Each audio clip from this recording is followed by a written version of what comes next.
రాష్ట్ర వ్యాప్తంగా చంద్రబాబు పరిపాలన 2 సంవత్సరాలు పూర్తయిన సందర్భంగా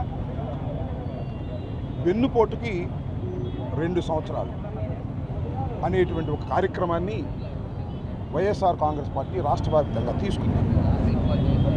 ఆ సందర్భంగా చంద్రబాబు నాయుడు గారు వెన్నుపోటుకి 2 ఏళ్ళని ఎందుకు అంటున్నామంటే ప్రజల్ని మోసం చేశాడు కాబట్టి, వెన్నుపోటు అతనికి అలవాటు కాబట్టి, పార్టీ పెట్టినటువంటి ఎన్టీ రామారావుకు వెన్నుపోటు పొడిచాడు, అనేక మందికి వెన్నుపోటు పొడుచుకుంటూ మెట్లెక్కుంటూ అధికారంలోకి వచ్చారు.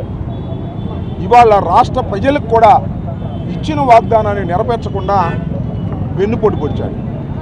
మీరు చూసినట్లయితే సూపర్ 6 అన్నాడు, దానిలో సగం పైన అమలు చేయలేదు.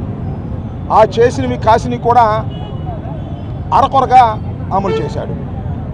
దాన్ని దృష్టిలో పెట్టుకొని 2 సంవత్సరాల పరిపాలన అయిన సందర్భంగా చంద్రబాబు నాయుడు గారు ప్రజల్ని మోసం చేశాడు, చీట్ చేశాడు, ఇచ్చిన వాగ్దానాన్ని నిలబెట్టుకోలేకపోయాడు. ఏదైతే మేనిఫెస్టోలో పెట్టాడో ఆ మేనిఫెస్టోలో ఉన్నటువంటి కార్యక్రమాలను చేయలేదు కాబట్టి ఆయన మేనిఫెస్టోని దగ్ధం చేశాం. సూపర్ 6 అని బాండ్స్ ఇచ్చినటువంటి వాటిని కూడా దగ్ధం చేశాం. ఇవన్నీ కూడా చంద్రబాబుకు తెలియాలి.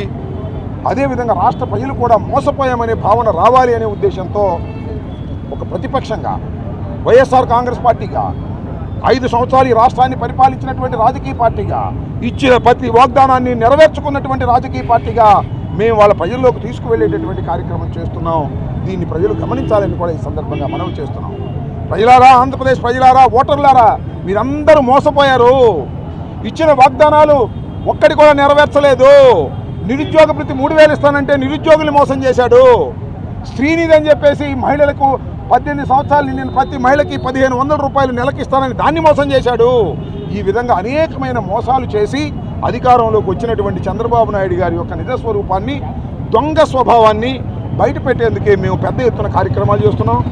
నిన్న కార్యక్రమాలు చేశాం, ఇవాళ కార్యక్రమాలు చేశాం.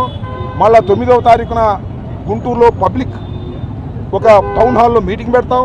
12వ తారీఖున పెద్ద ఎత్తున రాష్ట్ర వ్యాప్తంగా ఊరేగింపులు చేసేటటువంటి నిరసన కార్యక్రమాలు చేసే కార్యక్రమం చేస్తాం. ఇది ఒక షెడ్యూల్ ప్రకారం వైఎస్ఆర్ కాంగ్రెస్ పార్టీ నిర్వహిస్తాం. అది దీన్ని చూడలేక, సహించలేక పిచ్చి పిచ్చి మాటలు మాట్లాడుతున్నారు, దాడులు చేయడానికి ప్రయత్నం చేస్తున్నారు. నిన్నైతే గుజ్జనగూడలో జగన్మోహన్ రెడ్డి గారి బొమ్మ తగిలేశారు తెలుగుదేశం వాళ్ళు. ఎందుకంటే జగన్మోహన్ రెడ్డి గారి బొమ్మ తగిలేశారు? సిగ్గుందా మీకు? మాకు 11 సీట్లను ఎగతాళి చేస్తున్నారుగా. మరి అలాంటి జగన్మోహన్ రెడ్డి గారు అంటే ఎందుకంత భయం? మీరు జగన్మోహన్ రెడ్డి గారు బొమ్మ తగిలేసి మా ముక్కు గోకేటటువంటి ప్రయత్నం చేస్తున్నారు. ఇది సమంజసం కాదని కూడా ఈ సందర్భంగా చెప్తూ ఉన్నారు.